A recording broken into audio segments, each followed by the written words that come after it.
L'avion Solar Impulse 2 tentera en mars 2015 le premier tour du monde à l'énergie solaire. Perfectionné par rapport à la première version de l'appareil expérimental, son premier défi sera de voler jour et nuit jusqu'à 5 jours d'affilée.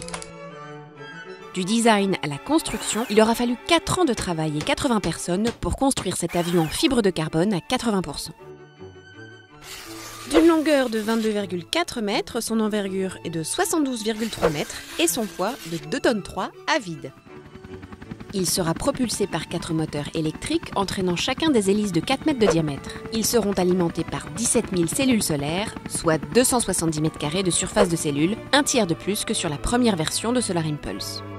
Ces panneaux solaires apporteront environ 15 chevaux de puissance moyenne au moteur sur 24 heures pour une vitesse courante de 70 km/h à une altitude limitée à 8500 mètres selon le type de vol. Les accumulateurs représentent près de 25% du poids total de l'avion, soit 633 kg.